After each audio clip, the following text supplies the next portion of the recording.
Blop. There we go. Well, good morning, everybody. It's Andrew Jenkins, and welcome to Leaders Live. This is a short countdown timer to help the various feeds catch up, and we're still waiting for the LinkedIn feed to catch up with us, actually. That still hasn't caught up with us. I'm just checking now to see whether we're on still. And so welcome to Leaders Live this morning. We can't wait for today's groovy show. We'll be hanging out with the ever so highly knowledgeable and articulate and recovering perfectionist Alec Johnson this morning. Love that phrase. And our theme this morning is sales funnel truths. Debunk the myths and max your ROI, folks. So yeah, we can't wait for that. And I think it looks like we've got we're coming on live. There we go. Yep, we're on. And people are joining, which is brilliant. Phew. So give us a wave. Hi, Alec. Give us a wave. Just a quick hello. Hello, everyone. How are you doing? Brilliant. Fantastic. And Mrs. Moderator herself, Sarah Jenkins, FD of PDX Consulting. How are you doing? Good morning, everybody. Good morning. And guess what? The feed's working. Yay! We love it when the feed works. It's brilliant. So, so we're still waiting for people to join up. So, brilliant. So we have a Tilly's gang from Marketing CX in the background in case the comments don't come through. And here comes our sponsorship video.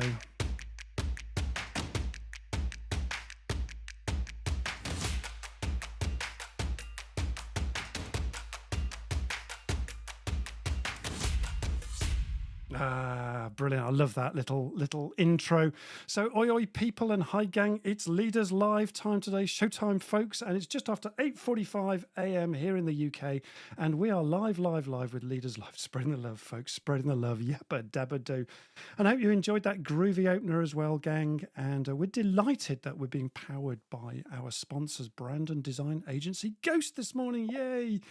And please let me know if our audio is coming through okay as well, folks. And so there we are. And if you're new to Leaders Live, a warm welcome to you.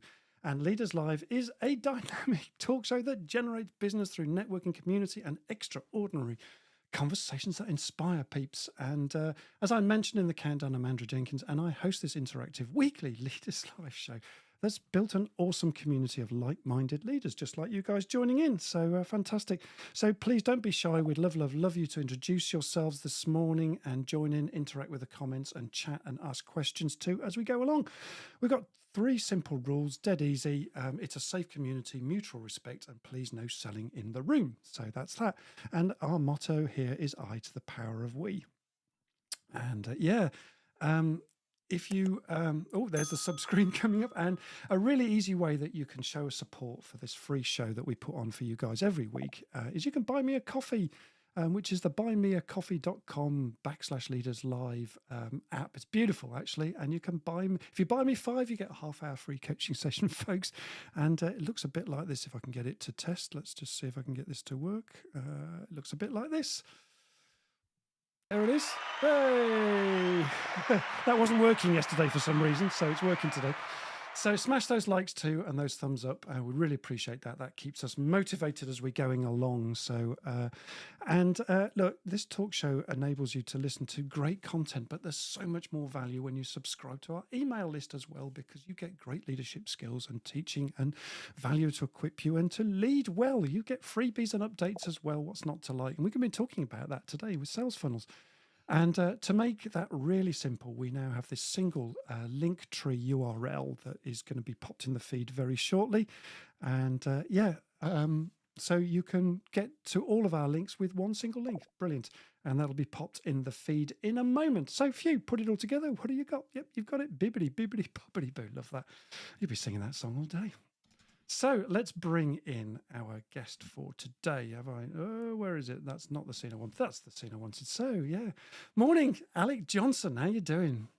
Very well, thank you, Andrew. It's a pleasure to be here once again. Brilliant. Yeah, Thanks a pleasure. for the, Yeah, thanks for the second invite. time round. Yeah, fantastic. Yeah, great to have you in the room. And our theme today, folks, is sales funnels, truths, and debunk the myths and max your ROI, your return on investment. So, kick us off a little bit here. Give us some direction of travel. What are you going to inspire us with today, Alec? Well, we were chatting about email marketing, and we got onto the Yeah. subject of sales funnels. And I mentioned that this is something that I've had some experience with, and I Mm. think that there's a lot of negative connotations unjustly around sales funnels. And so the idea is to basically just sort of lay out what they are, how they work, and how they can help business owners to generate leads in their business and sort of automate a lot of the process of onboarding clients, basically, and taking people from being aware of a business and their products through to being advocates of your products and services. Brilliant. Yeah, so they do get a bit of a rap, don't they? But let's hope that we can debunk those myths today, Alec. And you've got an audience question for us today as well, haven't you? So what's your question for us for today? Yeah, so it's has anybody had any specifically or particularly memorable experiences with sales funnels, either good or bad? And what was it that sort of stood out about them? So it'd be great to get that feedback. Okay, brilliant. Oh, interesting question. There we go. And Sarah's just popped that in the feed. So we'll come to Sarah in a minute, but it looks like Sarah's feed's working as well, which is all great. So there we go. And so, yeah, you start replying to the question that we've just popped in the feed. There's a bit of a delay in the feed, so I'll come back to you in just a tick as well, Alec. And during the countdown, I briefly introduced Mrs. Moderator, our Sarah Jenkins. So let's bring Sarah in. How you doing, Sarah? Good morning. Yeah, doing really well, thank you. Looking forward to today. I think it's something that I don't know a lot about. So yeah, should Brilliant. be good. There Should we be good. go. Yep, nice, nice. Thank you, Sarah. And let's just bring Alec back in again. So where are we? So here we go. And just before you begin, Alec, so we're going to start to ask you some questions at the moment while we're waiting for the feed to come. Let's just give you a quick round of applause. There we Thank you very go. much. Hope you love the I do groovy too. build-up, Alec. And yeah, and feel the love, Alec. Feel the love. So let's just bring back our. Just to kick us off, can you describe broadly, Alec, his first question for you, what is a sales funnel and what purpose do they serve while we're just waiting for the feed to catch up? Yeah, so I kind of alluded to it a moment ago, but it's this thing Mm. of taking people from where they are aware of your brand, your product, whatever it is you're offering, and then the reason for them being called a funnel is it's something that sort of guides people on a specific path, and the path that we're guiding them on is the customer journey. And so I could show you a quick example of this in terms of how Oh, this would yeah. fit into like the sales cycle, because we're essentially using it to guide people through on that cycle. So if I just bring this up for a second, I can show you. Look at this. So Isn't this if you think great? of a typical sales cycle, and we've got a Yeah. sort of funnel shape, and the reason, by the way, why it's a funnel is because you'll typically have more people at the top than make it all the way through to the bottom, as you find that your ideal customers, rather than the people who just become broadly aware of you. But the different phases of the customer journey in the sales cycle, first of all, is that awareness phase where they're going to be aware of you, your product, your service, whatever it is you have to offer. Then the next stage is where they're kind of interested. So you've piqued their interest and they're thinking whether it might be right for them. And so then they go through an evaluation process where they're figuring out whether your product is the one for them. Then there is the stage where they have this intent of okay, they're going to make the purchase, and then there is the actual purchase stage. And actually, there's often a disconnect there between the intent and purchase. Sometimes people intend to purchase, but actually don't go on to for one of many reasons. And this again is where the sales funnel is intended to make this a really smooth transition through all of these different steps, and then on to advocacy. And Wow. in terms of where the actual sales funnel fits into this, it's about automating as much of this as possible. And so the awareness is going to be through either digital ads or organic traffic, so outbound or inbound marketing. And then it's all of those following steps that we're trying to really automate through having well structured landing pages, website funnels, email funnels, and so on. So you're actually guiding the potential clients through that process of their interest in your product, helping them realistically evaluate whether the product or service is right for them, and then onto the intent, and then onto that purchase stage, and really sort of smoothing that flow at every step of the way. And then obviously the advocacy comes from providing great service, and then maybe having some sort of affiliate scheme, and the affiliate scheme is then feeding back into the top of the funnel again. And it's to just really sort of simplify this whole process, and just sort of comparing this to a typical website that people may have. You're going to have something that maybe looks more like this. So I'll just flick over to here, Wow. and on the face of it, your website may look really clean and simple. You may think I've got a really efficient, clean looking, modern style Yeah. website.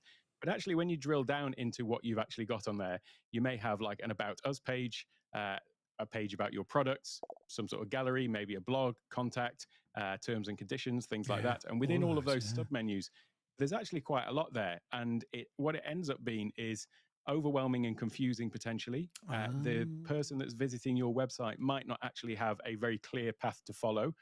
So they might land on your page and then get sort of lost in this tree. They might not actually see the critical information that they need to help them evaluate the product, or they may miss some key information. And so sales funnels are really about simplifying this process. So rather than sending people to a web page, you're going to send them to something that looks more like this, where basically at every step they've only got one option to take. You know, are you interested in this? Do you want to move forward or not? That kind of thing. So in terms of a website, it might look something like this. You know, a video explaining the product, getting their interest. If they're interested in it, then they'll move forward, maybe getting their name and email address, going on to an offer where you're talking more about the product, maybe with testimonials, helping them make that evaluation process, and then taking them through to a buying process. So in a very simple way, that would be a very simple sales funnel. And as you can see, that is a lot simpler than the sending them to your main website. And it doesn't necessarily mean that you're going to replace your website and not have a traditional website as well. But a website funnel is one of many that you may have. You may have one of these for like every product that you've got, or every. I mean, we'll talk about lead magnets a bit later as well. But there's other ways that you're going to get people into your overall funnel, and it's, as I say, it's simplifying that customer journey through all of those different steps, essentially. Love the way you've structured that. And that's the difference between a website and a landing page then. A landing page is much more focused, I guess. Is that right? Yes. Okay. Yep. And you can end up having, while you have one website, you can have many landing pages. That's right. Yeah. Okay. Yep. Yeah. And where do you, how do you make a landing page? Is there sort of software that you need to buy for that? Or can it go on the back end of your website? What do you do to... Yeah, it can be on your regular website. Most, if you're using obviously if you're using a web developer, then they can make all of these for you. Okay. But more and more now, all of the website platforms. So whether you're using WordPress, personally, I use Kajabi for my main current website. Because I do a lot of courses as well. So Kajabi's built on that. But then there is ClickFunnels, which is a service that's specifically designed for making funnels. And I've used that one extensively as well in the past. But there's lots of different platforms that you can look at to make these things with. Things like Aweber and things like that. Aweber, yes, that's another one. Yeah. Okay, and there's another one, and probably the one that people know a lot is that MailChimp. Will that do the same thing? So MailChimp is more about the structuring the actual email side of the campaigns. Right. So what I'm looking at here is the example was for the website. So MailChimp's more kind of the email integration that you might have for the email component of this funnel. I'm with you. So yeah. Okie dokie. Great. Thank you. So that's that. So thank you. So let's give you a quick break for a moment and come back to Sarah. What's going on in the feed, Sarah? People are just starting to pick it up. Good morning to Stuart Prestige. His answer to the question that we asked was his experience is positive. Okay. I'm just starting to try YouTube video ad sales funnel, plus the landing page, the webinar, and the sales calls. Feel this is the first time it's been possible to measure the results. Obviously supplemented with LinkedIn posts, etc. But obviously measurability is key, really, to see whether it's working or not. Whether it's working or not. What say you, Alec? Yeah, totally. It's the ability to do the analysis and refinement is massive. We've got all of these tools for every single aspect of your sales funnels. I mean, just the example that I gave just then with a web page, you can split test landing pages. So testing those kind of things to find out which video maybe is getting the best result, the best click-through rate, and so on. And yeah, certainly with all the ad platforms, that is a key part of it. Yeah. So thank you, Stuart. And yeah, with all the web platforms, that's a key part of it. So you can integrate all of these things together. I really like that. And yeah, good morning to Maria and Tilly and I don't know how would you pronounce that, Sarah? Now I looked at Ketke? that. I was Ketke. Kate Keep, look, good morning, Kate Keep, lovely. And Jack Wright, who's I'm only going as far as the first name. I'm not even going to try and pronounce. I'm not embarrassing myself trying to pronounce the second name. But it's lovely. There's a few names here that I've not seen before, yeah, so it's really Jonathan. nice Hello, to have new Jonathan. people interacting Yeah, with us. lovely. They're all very welcome, and keep the comments coming. Yeah. Maria Jeffers says all the companies she's worked for had a sales funnel process where we were selling psychometrics to organisations. A good way of finding out if interest is backed up by intent to purchase. Oh, yeah. As you said with your sales funnel, the intent to purchase comes further down the Yes. funnel, doesn't it? Yeah, Kieran says having a funnel's really enhanced how he evaluates prospects and also see if you're a good fit with each other. Really important to keep it simple. He loves your graphics, Alex. There you go. Yeah. Oh, thank you. There we Lots go. of love in the room for your graphic, I think. Absolutely. So yeah, keep the comments coming. Do chat to us because it helps keep the conversation going. Yes, brilliant. Okay, super. So that was the answer to the audience question as well, wasn't it? So yeah, brilliant. Now, what are some of the common misconceptions about sales funnels, Alec? What have you encountered? And it'd be interesting to see what the audience have encountered too as we go along. Well, first of all, I'm pleased to see positive responses to Yep. the question Likewise. because we're perhaps in the circles of people who have had the experience of using them. But I know from a sort of consumer's point of view, sometimes people will use an expression like, "Oh, I was caught in a funnel," almost as if they've been trapped or something. And I think that there is a lot of people who are using sales funnels in a I won't say inappropriate way, but they're trying to maximize the get every last dollar out of their ad spend that got the people into the funnel. And so there is a way that you can get the absolute maximum return on your investment of bringing people in at the top. But often people are forgetting the humans that are on the other side of it, that you actually want to be happy customers. And if you're starting off by annoying them from the outset, then that's that's not great. And so I think that although there are misconceptions about sales funnels in terms of them all being tarred with the same brush, it doesn't come from nowhere. It comes from people of having had bad experiences from bad actors, for want of a better word, that are really using them in an inappropriate way. Yeah, and so people find them a bit sneaky as well. I think was the word that you used in the teaser Yes, as yeah. well when we built. And Teaser. I'll give you an example of that. So, like, let's say, for example, that you've got or somebody has got a free download or maybe a paid ebook or something like that they're going to use as a lead magnet to get people into their email funnel or into their process. So then they offer them this thing and they make promises on basically this is everything you need. But then you come into that and before you even get it, you're then taken to another step where they're suddenly saying, all right, well, before you do that, we've got this other thing that actually you really need this one. And this is a paid product. And so then you do that. And then you're upsold to another. And if you go through a chain of basically upsells, you're kind of left feeling that, well, maybe the first thing that you promised me this was everything I needed isn't actually everything I need, because now you're trying to sell me this other thing that's more expensive. And it can really leave a bad sort of taste in the mouth when it's really aggressively done. The other one would be abuse of people's emails when you have given something of value to them and they've, in exchange for an email, then people are getting hammered on the email, or it's the launch of their new product. So suddenly you're getting 5 emails a day saying, time's running out, TikTok, that kind of thing. Oh yes. And you end up like again with this feeling of this is just too aggressive, and I don't think I want to work with you if you're going to be like this sort of thing. I like that. And it'd be interesting to pick up the comments on that. And for you guys listening to this, what are your thoughts about being aggressively sold to? And have you had experiences of that? And how do you then add value to your subscribers? And what's the sort of secret sauce here, Alec, to kind of, keep your subscribers, people that join up on your email list, joined up? Well, it is that thing of making sure that you are giving value, and it's fine to put out posts about or emails out about upcoming launches or offers and things like that, but it has to be balanced with, well, first of all, not being so often, not like every week is 3 emails about come and buy my stuff, that kind of thing. But making sure you are giving value to people as well, so that it's actually encouraging people to open your emails because they're expecting to see something of value in there. Indeed. And then when you actually send one saying, hey, you might also be interested in this paid product, people are, they're either maybe not interested in it, but they're not going to take offense at it because they know that generally you're, giving and giving value and wanting to help people. So it comes back to that, the give first economy, The great give book by first. Kirby I love Hasseman, that. and Yeah. Give first. Yeah, making sure you are adding value at every step. give first economy. And who was that by again? Sorry.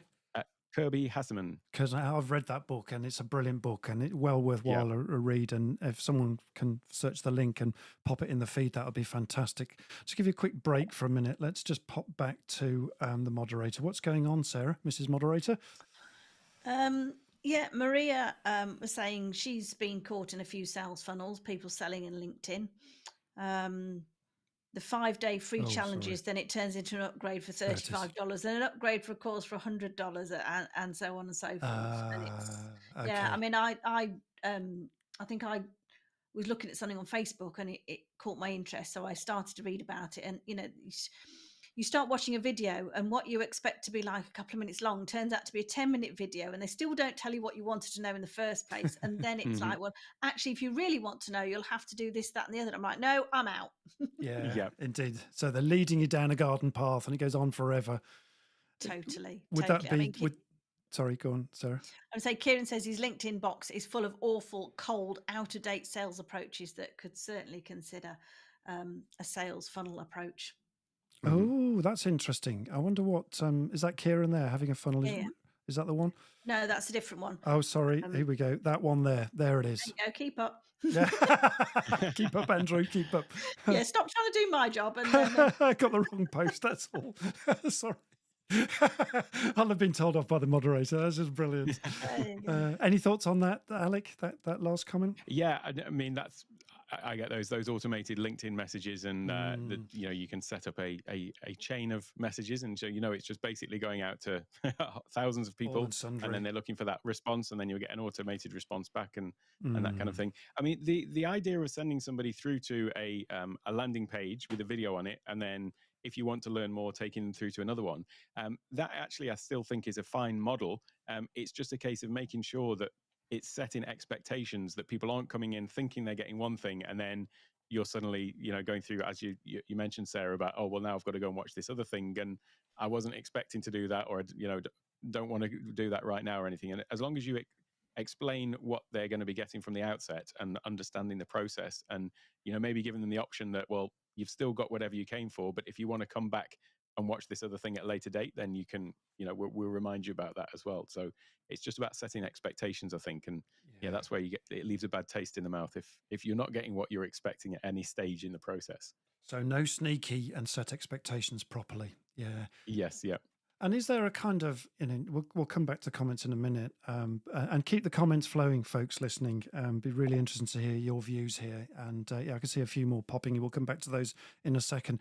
Just a thought though, back on sort of, the sneakiness or just over aggressive posting. Yes. What is an ideal sort of post rate for people designing funnels? We'll come on to design later, but what kind of volume are you thinking about here, Alec? If when it comes to email, it's a tricky one, really, because again, it comes down to how much value you're getting. I mean, I'm a member of some newsletters that send out a daily newsletter, and I know that I'm getting information every day, as opposed to it's not upselling me. But then I also get some things where I quickly unsubscribe when they're sending out 3 times a week or even weekly. But all it is always just buy this, buy this, and they're not really giving any value. So you want to keep an email list warm, as it were, by continually giving value to them, so that when you are putting something out to ask for something, or to ask them to go and check out a product, that then they're more inclined to do it because they know that what you've given is of value. And the other side to that as well is, of course, the point here is to actually demonstrate the value that you have got to give as well. So if they just get one sort of free download or something, but then they never get anything else of value from you, and then you're still trying to sell some high-end course or high-end product or something like that, you still haven't really done a great job of demonstrating what you have got to give. So everything that you can give is just adding more and more credibility to the paid products or services that you may well have to offer down the line. So it's a tough one to gauge, really, in terms of prescribing a set schedule. So it's about being genuine is what I'm picking up, Alec. And yes, that whole thing about credibility is really powerful, but also people need to be convinced as well. And that takes time to convince people to that whole trust relationship, nurturing a relationship is a powerful thing here, Alec. Yes, definitely. Yeah. And I mean, it might be that they're not ready to buy because they're not at that particular point course. in, you know, Yeah. wherever they are. But you've still sort of nurtured them along the process. And when they are ready to, you know, when they do need your services or your product, then Don't know you're where just to come. kind of still top of mind as well because you've been keeping in touch. But yeah, you crucially haven't annoyed them along the way. So it's like that moving parade. You're just having those light touch points that give value, that Yeah. remind people that you're there and that you're producing some really high quality stuff. They enjoy reading your stuff, and when the time is right, that they will, you know, that person will come to you because Yeah. you're top of mind. Is that where you're coming That's from? it. Exactly Gotcha. right. Yeah. Gotcha. Right. Let's go back to the moderators. A few things coming on in the chat, so let's pick those up. Mrs. Moderator. Okay, lovely. Yeah, Rebecca Jenkins talking Morning, about Rebecca. keeping it easy and quick because she was in a funnel to get a report, which she abandoned in the end because they just wanted so much information. She was just like, nah, not doing that. Yeah. That's a really good point, actually, Sarah. Just before you go on, yeah, you know, don't ask for too much information, right? You know, one of the Yep. you know, oh, I want their first name, I want their second name, I'd like to have a phone number, and it all just gets a lot of friction for the person signing up. Alec, what It do you does, think? and also specifically the phone number. So I was working Yeah. with somebody who, as one of the sales funnels that we were designing for him, he said, like, I really want to capture the phone number on the first Yeah. page. And I said, that is you're going to be cutting out 90% of the people because first of all, people haven't gone through any of the evaluation process. So I mean, I don't even give my phone number out to some you know, close Interesting. friends. You know, never mind, Yeah. never mind a totally random website. It's a very very personal piece of information that is. Okay. And so yeah, that would for me sort of almost come after a sale. Do you know what I mean? It's really really really personal. So yeah, email like at a minimum, potentially a name field, but leave it just, you know, they can type in their full name or whatever just they want. their first name if they want to. Yeah. Make it really easy and don't ask for too much information. And remember that people's data is personal. And a lot of people are using emails that are kind of like just a private email for subscribing stuff, right? Yes. Yeah. Yeah. Okay. There's a great little tip actually. If you use Gmail, whatever your email address is, I'll say alec@gmail.com. If you put a little plus after the bit before the @ sign, and then type anything else, it will still come to you. So I could, let's say I was on Leaders Live and I was going to subscribe to your email list. I could put Alec plus leaderslive@gmail.com and it would still come through to me. But I would always be able to track any emails that I'd got from, you know, where they'd come from. So if I suddenly start getting spam, you know, further on down the line and I see that it's coming from the, you know, plus Leaders Live, for example, I would know who had instigated that thing. So it's a really great way if you're on Gmail of actually personalizing each individual email address without having loads of email addresses. But then you can also just block that little sub extension and you don't have to do any setup for it. You just literally write the plus sign and then any other text afterwards and it will do all the magic. Is that in the subject line or anywhere in the email? I'm just trying No, in your email address. So if you're going to a landing page, then where it says put in your email address, you would just type your regular first part, but then the bit before the @ sign, just add in plus whatever it is, whatever you're going to remember the service for, and then you'll always know like who's sold your information. That's really interesting. That it'd be nice to know a little bit more about that, and perhaps afterwards, Alec, you could pop that in the feed so people can just follow that. That's really interesting. Thank you for that. Fascinating. So, put plus in the sign up boxes, folks, on the email address and where it's come from, and that gives you some traceability. I want to come back to. Got Gmail, is that right, Alec? Yeah, it's a Gmail function. So yeah, Gmail, with right. Gmail specifically. Okay, so right, super. Right, Sarah, anything else? Yeah, I'm very impressed by that. That's got my mind.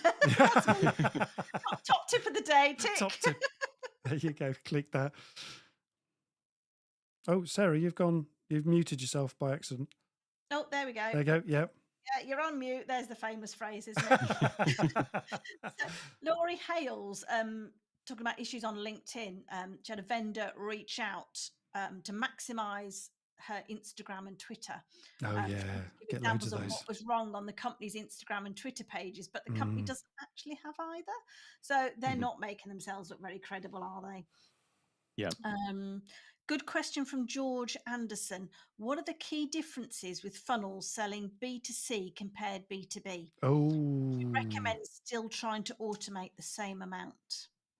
good question. Yeah, and actually the automation. I mean, it can be just a case of, okay, you're going to get an email address to for a lead magnet or something like that potentially. But you could also do it for your landing page for your services. So if you're doing consultations, for example, there might be a case when you have multiple questions on there because you're trying to basically evaluate where to route them in terms of what's going to be the best option for them.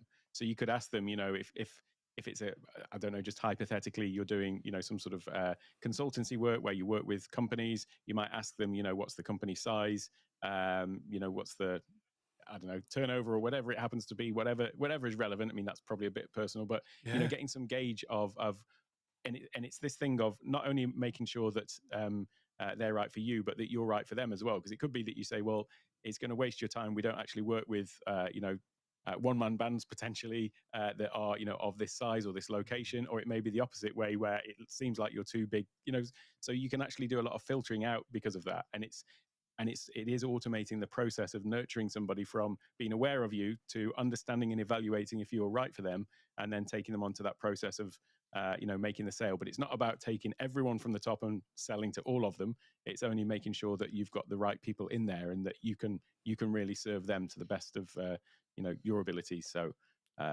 it's slightly different structure, but it can certainly be a very powerful tool. Gotcha. Got you. Okay. So I hope that answers your question, George, and nice to see you as well. Thanks for dialing in. Anything else, Sarah? Yeah, just quick tip from Stuart Prestige Oh, yeah. to Following say on that from the Alec. plus qualifier at domain.com works on most domains, not just Gmail. So that's that's really great to good know. to know. Great. Yeah, really, really useful. So like that. And Um, thanks, Stuart, for that. I think from my just listening, I just keep coming back to the thought that if you can put yourself into the person who's going to receive this, if you can put yourself into their shoes and go, how would I feel about receiving this? Yeah. Would it bother Mhm. me? Would I be interested? Yeah. And I think that just can then, if you humanize it, can stop it getting a bit too aggressive, maybe. Yes. Yeah, just remember the humanized side. And next week we're talking about humanizing business, so that links in very well to next week as well. But yeah, I like that, Sarah. Well said. And we did this quick poll, Alec, the other day. In fact, we did 2 polls for you this week, and yeah, wow, 2 polls. Gosh, we did. We thought, Sarah and I, when we were chatting this through and working out what will the poll look like here, and we thought, well, we probably need 2 perspectives, really. One from the perspective of the person designing the funnel and sending it out. And that's the first one, the left-hand one. What is your opinion of using sales funnels for your business lead generation? And then we did another poll with the right-hand poll here. What's your opinion of subscribing to email lists? And it was really interesting, the data here we collected. We have some really good responses from this. So what say you, Alec, on this? Let's look at the first one, the left-hand one first. It's interesting that 50% said it's a great business tool. So Yeah, that's the people. positive. Generally, the people who have tried them and implementing them, they'll generally be surprised by how the results that they can get. There's obviously that 40% that said they tried them and it's varied results. So again, it can be, and it depends on how you're actually getting people into the top of the funnel. So whether whether you're doing that through paid ads or maybe organic traffic, how you're actually getting people into those things. That can have a dramatic impact on conversion rates. So if you're advertising but your messaging isn't quite right, so you're getting people that are coming into the funnel expecting one thing, but then their expectations haven't been managed, then that can be an issue there. Platform of choice, depending on where you're actually promoting your thing, that can play a big part as well. So they can be hit and miss if some of the parameters aren't set up right with them. But it's nice to see that there's a very low percentage of people said well, I suppose it's either haven't used them or they hate them. So people who've tried them, I think, see the value in them on the whole, and they tend to perform well. And that's really interesting. Thank you for that. And also this varied results thing. Well, yeah, and there's quite an art form just getting people into a subscription list. I mean, what tips have you got to help people feel comfortable to sign up and then will sign up? That top of the funnel piece, as you said, the TOFO bit, top of funnel. Yeah, it does come back to this thing of setting expectations, making sure that the what you've got is something that is of value and useful, and really does over deliver on the expectations of what someone's going to get out of it. So there's a lot of, I mean, we can talk about like lead magnets and the things Yeah. that you use to get people into the funnel to begin with. But if you sort of promise something and then it's just a one-page PDF or something with some generic information on it, and people feel like, oh well, all you were doing there was just trying to Trying do to your get me best on to, your to list. to get my email address, and I don't feel Yeah. that was worth the exchange for what I've got from it. So Probably as something long that as I'd you give subscribe. value, and at Yeah. every stage you're very clear on what the next option they've got, and they're given the choice, do you want to proceed or not, then it's up to them as to whether they want to, rather than doing anything where they feel like they're forced, or somebody comes onto a page and you say, I've got this thing for you, click here, but before I give you that, I want to tell you about this. And okay, it's nearly here, but before I give you that, let me tell you about something else. And people Oh, feel yeah. like, oh, hang on a minute, when am I going to get the thing that I When am I actually going to get came the for? thing? And Yeah. yeah. Interesting. So What you talked earlier, Alec, about a lead magnet. What is a lead magnet then? What is that? What we're I talking can about show now? you another Yeah, little please. demonstration of how Let that me just would bring you sort of back. look, There you actually, go. with a little diagram. Here we go. Let's try this one. um, Right. So the other thing that's a bit annoying about these is they've got some common names for these types of sales funnel, and it's almost like the name sounds sneaky. So Squeeze page. Yeah, the, it does, doesn't it? this is Yeah. called a squeeze page, and this Yeah. is typically where you've got some sort of lead magnet, and that might be a book where they're going to give you the name and email or whatever, Okay. and then for the download.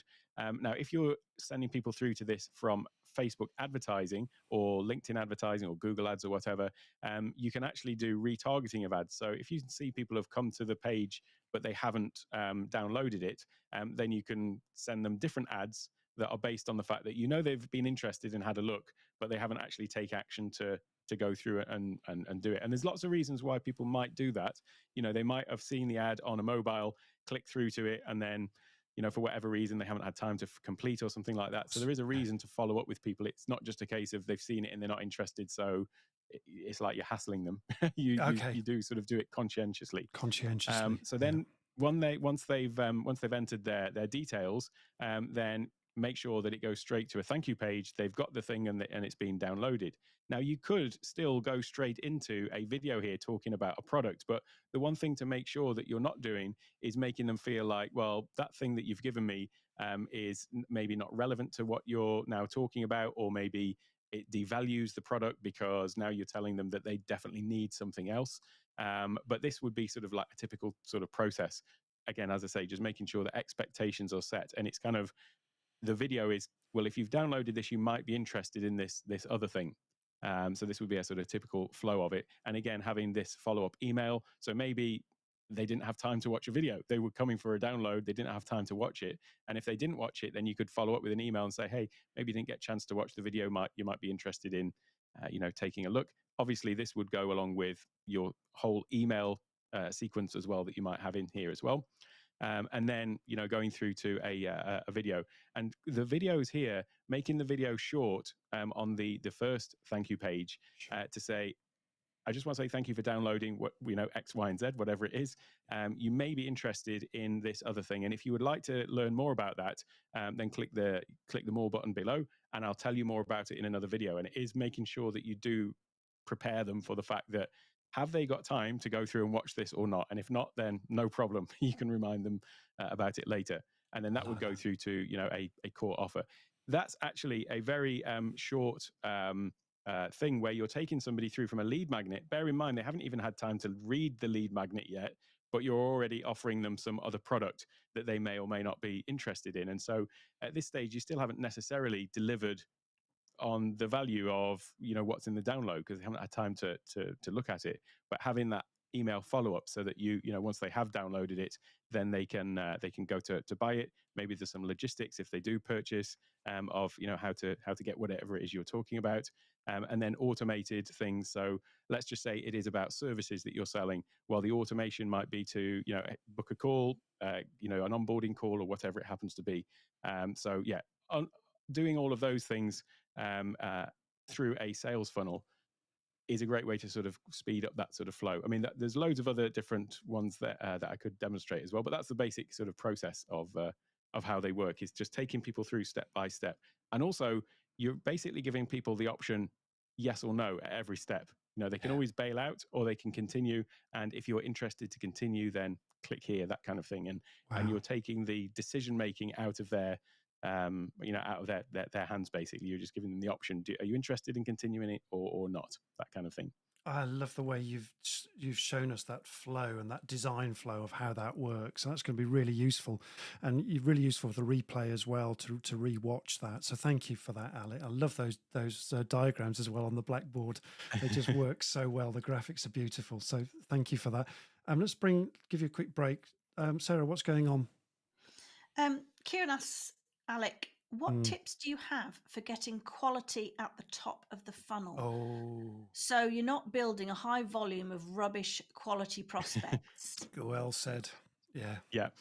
So there's that comes down to the advertising and the targeting to a certain point. So if you are doing paid advertising, then making sure that you've got a really well-defined target audience, and that also the message that you're putting out in the ad is in total alignment with what you're trying to sell. So some people will use tactics to try and get the most number of people in at the top, because they're almost like clickbait, for want of a better word. But then if what they've got to offer isn't in alignment with that, then it's kind of pointless, really. So making sure you've got that in alignment from the outset. The other great way, though, is to be doing more of, rather than the outbound marketing where you're advertising on whatever online platforms, Google, Facebook, LinkedIn, or wherever, or maybe even on TV and things like that. That's all outbound. The inbound is more where you're generating organic traffic. So through things like blogs, through things like having a YouTube channel, maybe where you talk about your products and services, or through other social media outlets, where people are basically discovering you that way first, and then they're interested to take the action to enter your funnel willingly. So because they've seen the value that you've got to offer. That's really interesting. So I just want to drill down a little bit on that. So inbound and outbound, they sound subtly the same, but they're different. So can you just give us that again, Alex, so we really understand it? What's the difference between outbound and inbound then for that? It's really fascinating. The outbound is like I guess you would say you're more sort of traditional. Okay, I'm going to go out. I'm going to be, sell this product, putting myself out there, getting people, putting myself in front of the right people for them to then, wanting to sell to them, basically. Whereas the inbound is more about, having something that you're offering, and then content. People are finding that more organically through, maybe SEO coming into your blog, maybe, or maybe if you've got, as I say, a YouTube channel. That's one way that I'm currently using to great effect, is providing lots of value free. It gives people the opportunity to get to know me before they've even had any direct interaction with me. So then when I've got something to offer them and saying, hey, check out this download or whatever it is, then they'd say, well, the content that is being given for free is great, so let me see what this other free download is. And then when I'm offering courses or whatever it happens to be, that you're already building that sort of rapport with them over that process as well. Yeah, building that rapport with them over that process, and if they don't like it, they can always unsubscribe, which is back to those the poll that we had. Just an interesting question for you here in terms of opt-in for subscribers. Single opt-in, double opt-in. What's the difference? What do you use? What's best? There is different laws in different places, but the double opt-in is basically where somebody's going to give you their address and email address and name or whatever, and then as something's sent out to them, there'll be a little option there to check to say, or to click to say, I want to confirm my subscription. If you go with single opt-in, then there's issues with that, because you can also get people adding in false email addresses, so they haven't been confirmed as well. So that can be an issue from that perspective. But making sure you've got some sort of like the capture or recapture, the little thing where when somebody enters their details and then it checks if they're a robot or not, having something like that implemented if it's only single opt-in. Gotcha. Okay. What was your preference, Alec? Just out of interest, what have you found? So I use the double opt-in and single opt-in, depending on which region it is. Okay. So in the UK, doubles for GDPR is preferable and the way to go there. Gotcha. Yeah, that's really useful actually. So for you guys in the UK, your double opt-in is more preferable. Not absolutely. Uh-huh. It's not a legal requirement, is it? Although it is in No, Europe, I no. think. Yeah.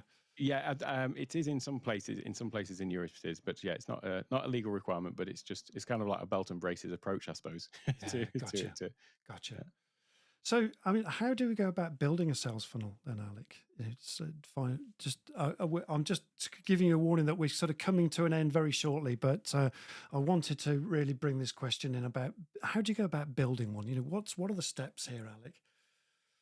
So there's the overall structure of it, and Mm, thinking about how how it is actually going to look. So mm, what's the process you want to take people on? Thinking about how your products are going to fit into this as well, because ultimately, we are giving value. So making sure you think about how you can add value, and once you get somebody in your email database, how you can still continue to provide value after that as well. And that takes some thought and planning in terms of yeah. mapping out what the process is. As I mean, the example that I gave earlier was literally a chain on a single website page where sorry, a flow in a landing page where you're taking someone through from a free download, and maybe you're routing them back to that with emails, but it was just that one specific funnel. But there is the broader picture of having that nurturing process through email. So making sure you've got that all plotted out and how that might work. But then it is just thinking about how you can do the messaging at each of those points to make sure that, and again, Sarah mentioned it, put yourself in the shoes of the Perfect. person on the other end. Would I be happy with this? Would this leave a bad taste in my mouth, or would I be coming out at the end of it feeling like this I've has been been done really to. valuable? Yeah. Yeah. That's great. And Alec, I don't know whether this helps, but this was just something that I put together for my own, talking about planning and strategy. Great. I really felt that, like you've just said there, the look and feel is important. So think about that. Think about how your products fit into this, plus, giving value first, not products first. Yes. Yeah. And that nurturing process, plotting it out, thinking about your strategy. So this was a strategy as I put together, and I don't know whether it's totally successful or not, but this is the strategy I've been using so far. Hmm. And my subscriber base is very early on, so I've only I'm still designing some of this, but Yep. a freebie. I offer my book as a freebie, as a PDF, which I think is it's a nice offer, and I think that hopefully works well, and it'd be interesting to see what feedback people give me eventually into a sort of nurture sequence, so people can get to know me a little bit, get to know me Yeah. better, which I think is important. People need to know who you are and what Hmm. you do and what you stand for. And then I've got another section here of sequenced emails about other people who contribute to Leaders Live and their story of Hmm. business, to kind of deepen the connection, spread the love a little bit, building trust with a wider community of people, not just all about me. And then Yeah. I then sort of think about, okay, so what about leading well, and a masterclass of what hints and tips and value can I give in terms of leading well, rather than just buy my stuff, Hmm. which then positions my PDX stuff, more about, well, this is what I do for a living, but actually still giving value at the same time, and that's what I'm trying to do. And then eventually getting to expert offerings where I can deliver very bite-sized chunks of really interesting Hmm. information to help leaders lead well. That's the kind of strategy I'm using. Any thoughts on that, Alec?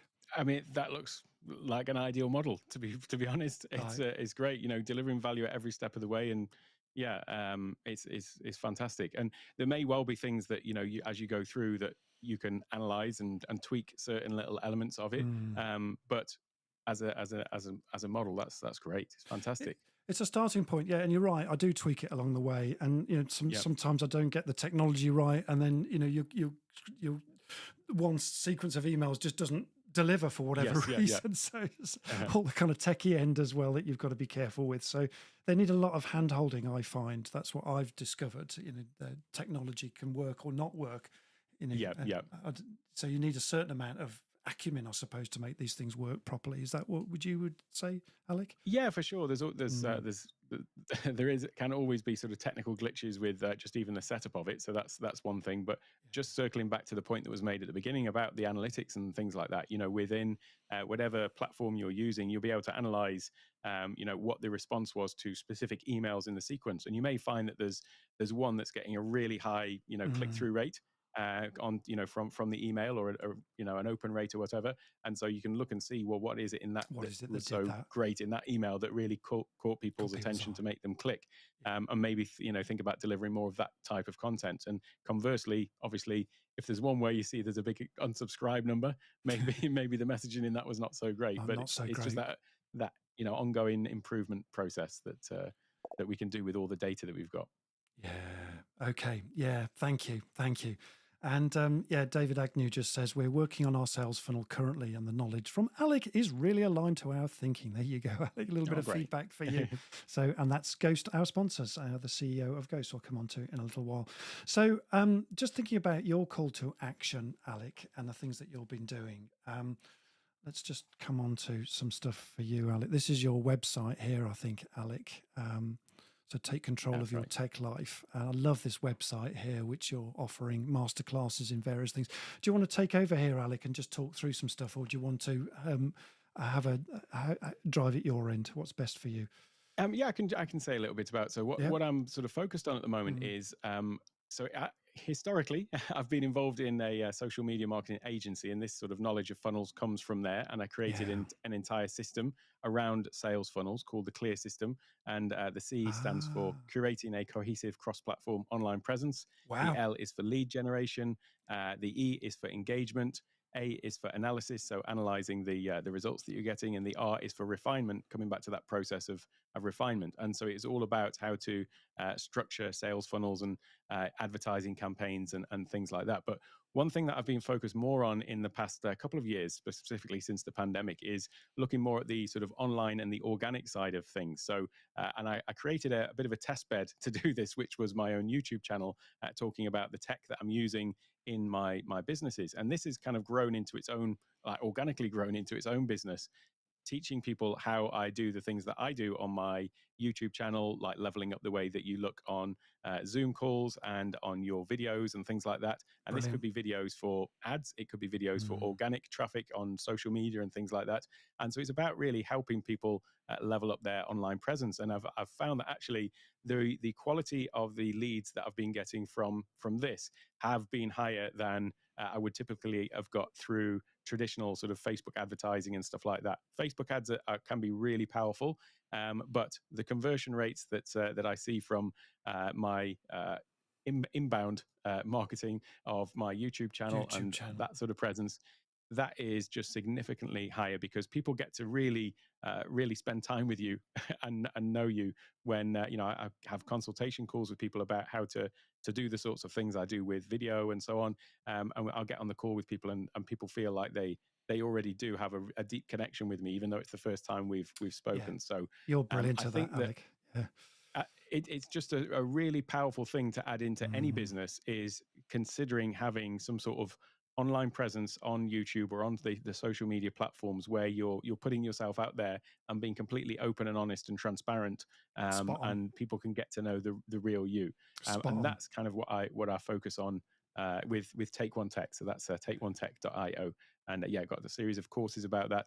I've got more in the pipeline as well, that are basically teaching all of the different things required to do this as a having an online video presence, essentially. Yeah, and the Alex's YouTube channel, if you want to check it out, Take One Tech, brilliant. I've got to know Alec really well through the Take One Tech YouTube channel, and spot on. I do exactly the same for YouTube as well, and it's nice to know that that's inbound, so I'm doing that correctly. That's nice to know. Yes, yeah. And I know people on the call have also got YouTube channels like Kieran, who's listening as well. So he's got Right, his right. his YouTube channel as well. So tell us about your offer here, Alec. Yeah, so this, I mean, I Mm, mentioned the Clear System, and this book is essentially the outline of that blueprint. So it's talking about the C for curating a cohesive cross-platform online presence, and that actually applies for whether you are doing ads or whether you've got a YouTube channel or something like that, meaning that people can find you in different platforms, and that you've got this sort of consistent brand and look and feel across all of them. So that, I mean, often maybe come across a company, they've got a website, but you go and look at their Facebook page or their, some other online entity, and there's a bit of a disconnect between them. They've not got the same messaging on them. So making sure that you don't have to be on all the platforms, but if you are on platforms, there should be a consistency there in terms of what you're showing. That's not to say that you just post the same content everywhere, though. You could well have, right. your business is focused on one thing, but Instagram might be a more sort of casual, behind the scenes sort of graphic pictures look. and things like that. Yeah. So sort of tailoring it to the platform a little bit as well. Yeah. But then with the lead generation, this is either going to be through the paid ads and that kind of thing. And actually, this book does focus more on the sort of paid style of advertising. Okay. But it could also equally be through the organic growth, because that's just a case of putting yourself out there and getting those organic leads. So it talks about the different platforms, some sort of top tens for landing pages. Brilliant. landing pages on Google, on how to organize your Facebook business page, on LinkedIn. So just LinkedIn a few little tips. There you there. go, folks. Yeah. Everyone loves the tips. Yeah, we love it. We love tips on this program too. Instagram tips, Yeah. fantastic. Yeah, that looks really valuable. That I've got the download. I can't wait to start to read it, and that's fantastic. And the way you can sign up to that is through takeonetech.io/clear. Is that correct? That's right. Yep. So there it is, and there's the and to sign up for that, and you in exchange you get this wonderful digital marketing blueprint. It certainly looks fantastic. I can't wait to read mine. So thank you, Alec, and wow, what an amazing! I can't believe we just rock and rolled straight through all of that. Thanks for enlightening us today. Time always flies with you, Andrew. It's always a pleasure. I thank you, and it doesn't half fly, doesn't it? My golly, let's just bring up the where are we? Oh, I've lost the scene for a minute. Sorry. Here we go. That's the one I wanted. So thanks again for enlightening us today with extraordinary conversation around sales funnels. We loved having you on the show. And this show will be on podcast 2 shortly as well, folks. And please remember to subscribe to our Leaders Live email to get into our Lead Well program as well. And lots of benefits and lots of value, as Alec has said earlier. I hope to give lots of value in my in my funnel. I don't like to call it a sales funnel. I don't like that word. I need to think of a different word. It's got a negative connotation, hasn't it? But that's because of all of these people who have been hijacking it and giving it a bad name. But buy my stuff. Yeah, indeed. Yeah. So and please subscribe to my email list. That's probably a better word for lots of value. And quick reminder, folks. So thanks again, Alec. And a quick reminder, folks, that Leaders Live is a free show for all leaders, directors, and managers, entrepreneurs who are interested in business growth through infotainment and edutainment, and enjoy taking part in these interactive, extraordinary conversations which we've had today. And we want to make the world, our aim is to make the world better, folks. I love that expression. Make the world better. We want to bring a spirit of freedom, joy, fun, and the feel-good factor to all of our working lives. And a quick shout out to our sponsors, Ghost. So here's their quick reel now just about Ghost, our sponsors. Thanks to them.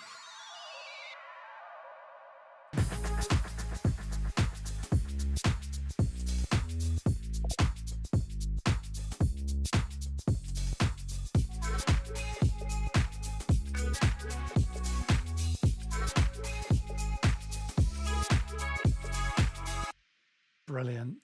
So I love that little video and that little reel. I think it's just beautiful. So just the show reel there. Ghost are a brand and design agency with an exceptional team of highly skilled and vibrant people. And I work with them closely as well. And they are a fantastic team that help develop and shape brands to inspire businesses just like yours. And just as we're kind of just coming to an end now, just going to come up to Sarah just to talk a little bit about PDX Consulting just for a moment or two. Over to you for a moment, Mrs. Moderator, Sarah Jenkins. Yeah, just before you do, just finally in the comments, lots and lots of thanks, Alec, for a really, really clear and beneficial session this morning. I thought it was great, learnt lots. I think the thing that sticks in my mind, apart from the email campaign, is it's all very well putting stuff in the funnel, but you've got to do your homework and evaluate it. Yeah. Lots of things about how do we get people in the funnel, but it seems very much you've got to then analyze what works best, what doesn't. Otherwise, you're doing a lot of hard work without the benefits. So Yeah, that and actually, that was my takeaway tip for the morning. brilliant. And Um, actually paying off your users as well, technical term. So you don't want to do that. So No, otherwise of people course you don't. And unsubscribe. Yeah. just a reminder, people, for Leaders Live. Obviously, if you are subscribed, you're aware of the value that you get from being a subscriber. Oh, yes. If you haven't yet subscribed, well, you'll never know what you're missing out on. So that's entirely up to you. If you're happy not to know, that's fine. If you'd like Beautiful. to know a bit more and you won't be bombarded by spam, do subscribe. And also a reminder that by being a subscriber to the Leaders Live, you do get to know more about what Andrew does with teams, with change management, team issues, anything, And like Alex says, if you want to get to know somebody, watch their stuff. Watch their There's stuff. huge amounts of content out there that Andrew puts out for free. So Inbound, get to apparently. know him and then pick up the phone. Fantastic. Brilliant. Thank you. Thank you, Sarah. Lovely. Yeah, pick up the phone. There you go. So, and here's the goose for next week's Leaders Live, folks. So next week, Tuesday, the 28th of March at 8:45 UK time, follows on nicely from today, actually. We're going to be hanging out with Lawrence Fishman, the Morpheus of the accounting world. I love that. That's his LinkedIn profile.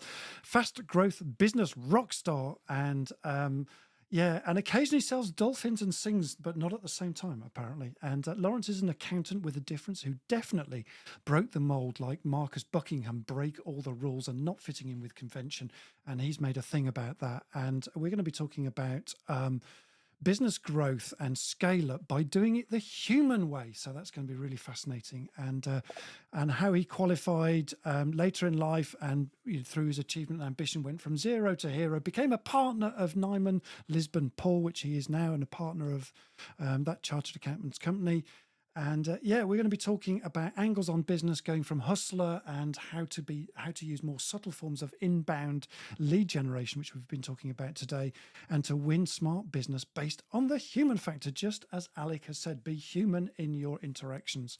So thanks for now. And that you just can't wing business today. You've got to be planned. And that Alec was saying exactly the same. And also he talks about building brilliant business culture. So all that lots to come next week. We think you're going to love it. And we can't wait. So be there, be square.